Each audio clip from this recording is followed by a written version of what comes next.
الحمدللہ رب العالمین والصلاة والسلام علی سید الانبیاء والمرسلین اما بعد فاعوذ باللہ من الشیطان الرجیم بسم اللہ الرحمن الرحیم یا ایھا الذین آمنوا ادخلوا فی السلم کافۃ ولا تتبعوا خطوات الشیطان انہ لکم عدو مبین صدق اللہ العظیم رب اشرح لی صدری ویسر لی امری واحلل عقدۃ من لسانی یفقہوا قولی آمین یا رب العالمین۔ محترم ناظرین کرام، السلام علیکم ورحمۃ اللہ وبرکاتہ۔ ہمارا پروگرام اللہ کا پیغام مومنوں کے نام، جس میں انشاءاللہ آج جس آیت مبارکہ کا ہم مطالعہ کریں گے وہ سورۃ البقرہ کی آیت نمبر 208 ہے۔ رب کائنات ارشاد فرماتا ہے، یا ایھا الذین آمنوا ادخلوا فی السلم کافۃ، اے لوگو جو ایمان لائے ہو پورے کے پورے اسلام میں داخل ہو جاؤ، ولا تتبعوا خطوات الشیطان، اور شیطان کے نقش قدم کی پیروی نہ کرو، انہ لکم عدو مبین، یقیناً وہ تمہارا کھلا دشمن ہے۔ محترم ناظرین کرام، قرآن حکیم میں 92 مقامات ایسے ہیں کہ جہاں اللہ سبحانہ و تعالیٰ نے اہل ایمان کو مخاطب فرمایا اور اہل ایمان کو مخاطب فرما کر انتہائی اہم ہدایات دی ہیں۔ ان ہدایات میں اہم ترین آیت مبارکہ یہ کہی جا سکتی ہے جو سورۃ البقرہ کی آیت نمبر 208 ہے، جس میں رب کائنات نے اہل ایمان کو مخاطب فرما کر پورے کے پورے اسلام میں داخلے کا حکم دیا ہے۔ لہذا ایک سوال اٹھتا ہے، سوال پیدا ہوتا ہے کہ یہ پورا کا پورا اسلام کیا ہے جس میں داخلے کا حکم دیا ہے اور اہل ایمان کو مخاطب کیا گیا ہے؟ گویا ان لوگوں کو مخاطب کیا گیا ہے جو اللہ کو اپنا رب مانتے ہیں، محمد صلی اللہ علیہ وسلم کو اپنا رسول مانتے ہیں اور آخرت پر ایمان رکھتے ہیں۔ یہ تین بنیادی ایمانیات جو ہیں اس پر ایمان رکھنے والوں کو مخاطب کیا ہے، ان کو داخل ہونے کا حکم دیا گیا اسلام میں۔ لہذا بہت ضروری ہے کہ ہم سمجھیں کہ یہ اسلام کے معنی کیا ہیں۔ اسلم یسلم اسلامن کے معنی ہوتے ہیں گردن جھکا دینا، سلامتی کی روش اختیار کرنا، اللہ کے حکم، اللہ کو رب مان کر اس کے احکامات کے سامنے گردن جھکانے کا نام اسلام ہے۔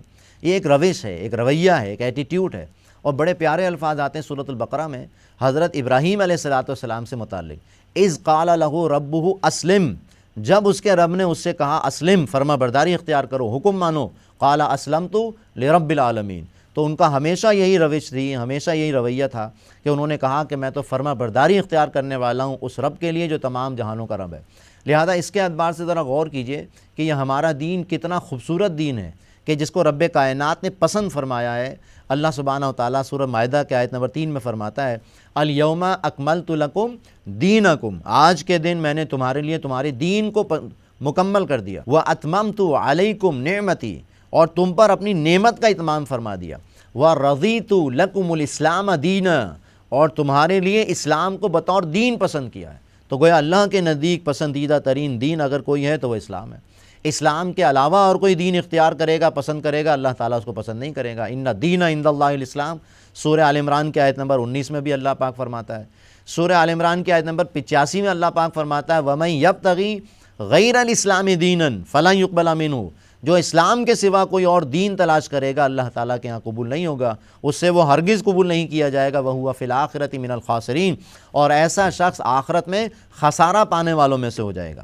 تو اب تک کی گفتگو کا حاصل یہ ہے کہ اللہ تعالیٰ کے نزدیک اسلام پسندیدہ دین ہے اور اس پسندیدہ دین میں داخلے کا حکم دیا جا رہا ہے۔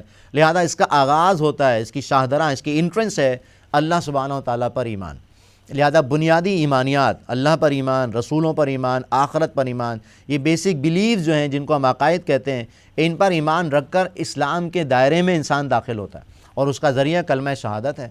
کلمہ شہادت کا اقرار کر کر اشہد ان لا الہ الا اللہ وحدہ لا شریک لہ واشہد ان محمدًا عبدہ ورسولہ، گواہی دے کر گویا انسان اسلام کی اس عمارت میں داخل ہوتا ہے۔ تو یہ بنیادی ایمان اللہ پر، رسول پر، آخرت پر ایمان رکھ کر اسلام جو ہے قبول کرتا ہے۔ پھر اس کے بعد جیسے عمارت کی مثال دی نبی کریم نے علیہ الصلوۃ والسلام، اسلام کیا ہے؟ بنی الاسلام علی خمس، اسلام کی بنیاد 5 چیزوں پر ہے، شہادتی اللہ الہ الا اللہ وان محمد رسول اللہ، و اقام الصلاۃ و ایتاء الزکوٰۃ و حج البیت من استطاع الیہ سبیلا و صوم رمضان، مسلم شریف کی روایت ہے جس میں نبی صلی اللہ علیہ وسلم نے اسلام کو ایک عمارت سے تشبیہ دی ہے اور اس کے پلرز، اس کے ارکان قرار دیے، نماز کو، روزے کو، حج کو اور زکوٰۃ کو، اور فاؤنڈیشن پلر اگر یوں ہم سمجھ لیں تو وہ کلمہ شہادت ہے۔ تو اس طرح گویا اسلام میں عقائد کے بعد اہم ترین شے عبادات ہے، جن کو ہم موڈس آف ورشپ کہتے ہیں۔ نماز ہے، روزہ ہے، حج ہے، زکوٰۃ ہے۔ اللہ سے دعا کیجیے اللہ سبحانہ و تعالی ہمیں ان عبادات کو اصل روح کے ساتھ، صحیح روح کے ساتھ ادا کرنے کی توفیق عطا فرمائے۔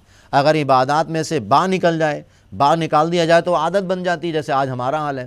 ہم نمازیں تو پڑھ رہے ہیں، روزے بھی رکھ رہے ہیں، اسی طرح حج بھی کر لیتے ہیں، زکوٰۃ بھی دیتے ہیں، لیکن اس کی جو اصل روح ہے وہ ہمارے ذہن میں نہیں رہی، رگوں میں وہ لہو باقی نہیں ہے، وہ دل وہ آرزو باقی نہیں ہے، نماز و روزہ و قربانی و حج یہ سب باقی ہے، تو باقی نہیں ہے۔ تو عبادات کی اصل روح اللہ سبحانہ و تعالیٰ سے محبت، اللہ سبحانہ و تعالیٰ کی اطاعت، اللہ سبحانہ و تعالیٰ کی بندگی، اور پوری زندگی میں مکمل بندگی، مکمل اطاعت کرنے کا نام ہے، یہ عبادت کہلاتی ہے۔ اور یہ ذرائع ہیں، یہ جو نماز، روزہ، حج، زکوٰۃ، یہ ذرائع ہیں اللہ سبحانہ و تعالیٰ کی عبادت کو حاصل کرنے کے۔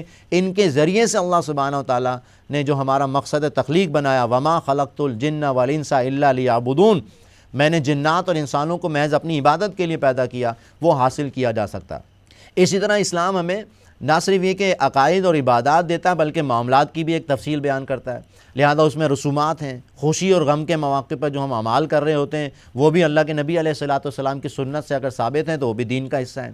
پھر مزید ذرا آگے آئیے، عقائد، عبادات اور رسومات کے بعد جو ایک اجتماعی زندگی میں ہمارا معاملہ ہے، یعنی سیاست، معیشت اور معاشرت میں بھی اللہ سبحانہ و تعالیٰ کو دین کو مانا جائے، اور اس کے لیے تفصیلی احکامات قرآن حکیم بیان کرتا ہے۔ سیاست کیسی ہوگی، سیاسی اصول کیا ہے؟ یا ایھا الذین آمنوا لا تقدموا بین یدی اللہ ورسولہ، سورہ حجرات کی پہلی آیت مبارکہ ہے، جس میں رب کائنات فرماتا ہے کہ اے لوگوں جو ایمان لائے ہو، اللہ اس کے رسول سے آگے نہ بڑھو۔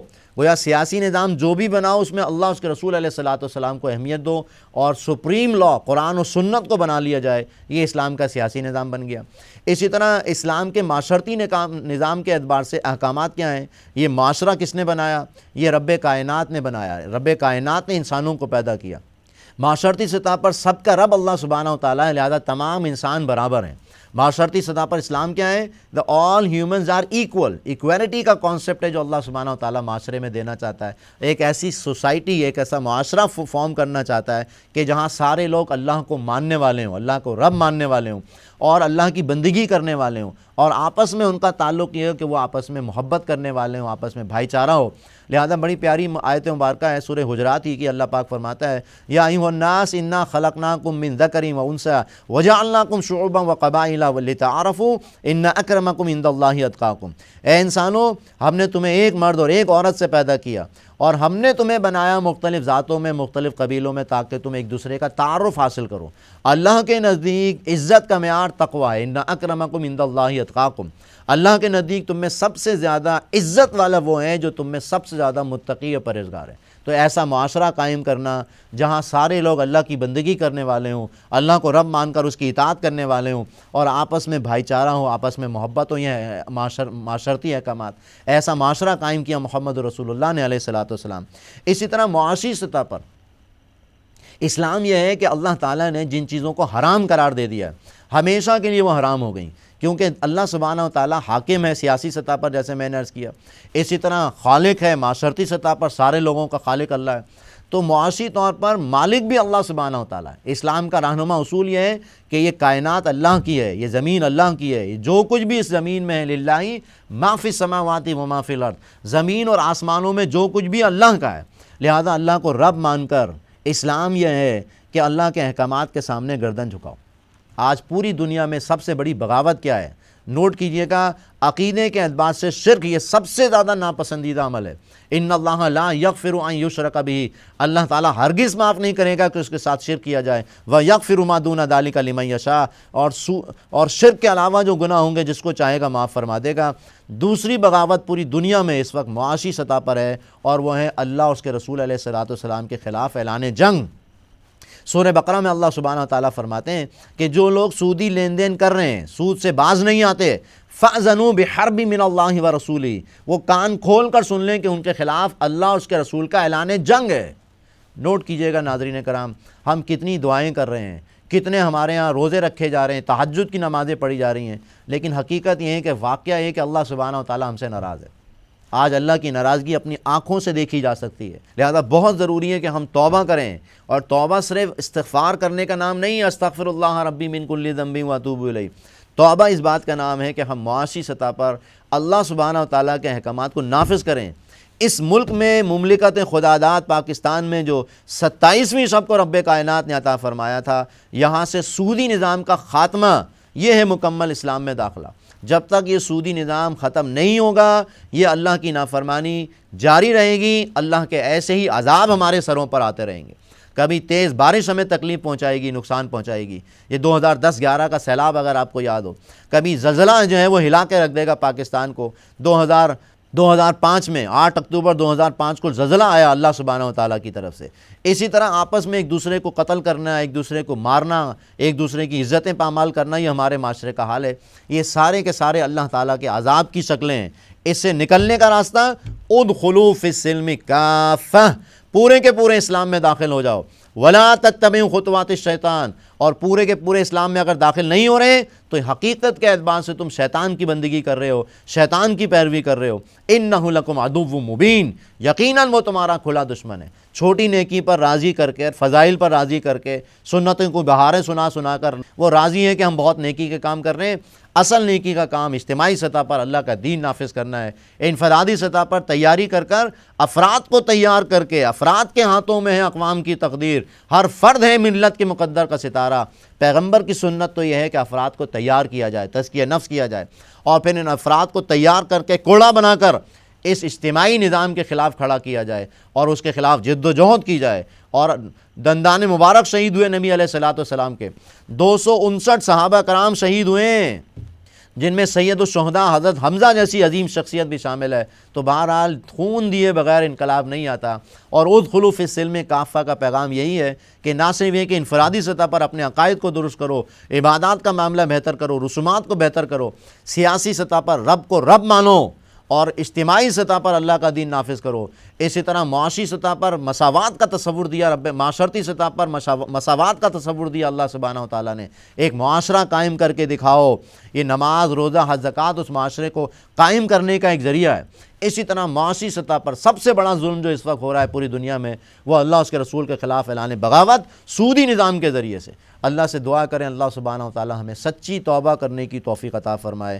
یا ایھا الذین آمنوا ادخلوا فی السلم کافہ، اے لوگوں جو ایمان لائے ہو، پورے کے پورے اسلام میں داخل ہو جاؤ۔ ولا تتبعوا خطوات الشیطان، شیطان کی پیروی نہ کرو نقش قدم کی۔ اگر پورے کے پورے اسلام میں داخل نہیں ہو رہے، شیطان کے نقش قدم کی پیروی کر رہے ہو، انہ لکم عدو مبین، یقیناً وہ تمہارا کھلا دشمن ہے۔ اللہ سے دعا کریں اللہ پاک دنیا اور آخرت میں ہمیں کامیابی عطا فرمائے، ہر مصیبت سے، ہر پریشانی سے، ہر تکلیف سے، ہر بیماری سے ہم سب کو عافیت عطا فرمائے۔ اقول قولی ھذا واستغفر اللہ لی ولکم ولسائر المسلمین والمسلمات۔